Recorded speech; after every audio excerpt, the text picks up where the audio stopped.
السلام علیکم۔ ان کے ہونے سے بخت ہوتے ہیں، باپ گھر میں درخت ہوتے ہیں۔ آج میری خوش نصیبی ہے اور اتفاق سے میں ویڈیو بنا رہا تھا تو ابو جی چھت پہ آئے میرے پاس، تو میرے ذہن میں خیال آیا کہ کیوں نہ آپ کو تعارف کروایا جائے اس شخصیت کا کہ جس کے زیر سایہ، جن کی شفقت کے ساتھ میں پروان چڑھا، اور آج بہت سے لوگ اس کارواں کا حصہ ہیں کہ ہم دین کی بات اور قال اللہ قال رسول کی بات کو آگے پھیلا رہے ہیں۔ یہ نہیں کہ مرہون منت ہے، اور زندگی میں کچھ شخصیات ہوتی ہیں جن کے سامنے آپ کا علم، آپ کی بصیرت، آپ کی حکمت، آپ کی زبانیں، سارا کچھ دم توڑ جاتا ہے۔ تو میں جو ہے وہ آپ کی ملاقات کروا دیتا ہوں۔ السلام علیکم۔ کچھ پنجابی کا جو ہے وہ کلام ابو جی سنا دیں گے۔ تسبیح پھیری تے دل نہ پھریا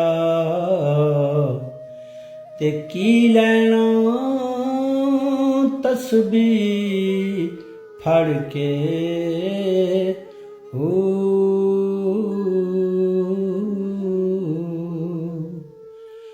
علم پڑھیا تے جے ادب نہ سکھیا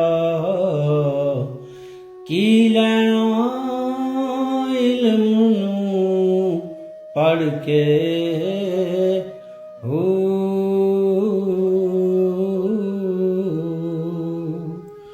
چلے کٹے تے کچھ نہ کھٹیا کی لینا چلیاں وڑ کے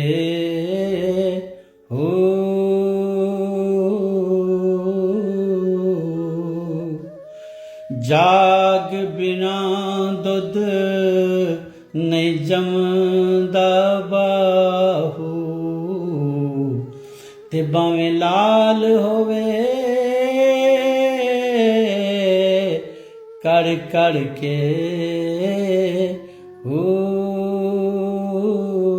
میاں محمد بخش صاحب فرماندے نے اول حمد ثنائے الہی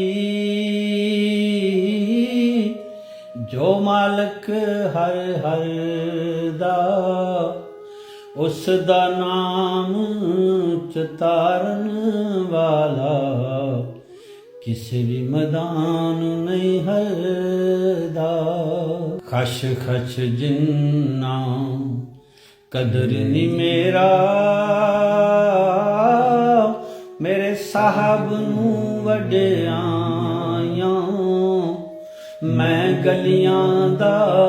روڑا کوڑا محل چڑھایا سایاں دانا باغے بلبل بولے سدانا باغ بہاراں سدانا ماپے حسن جوانی تے سدانے صحبت یاراں تے لیو یار حوالے رب دے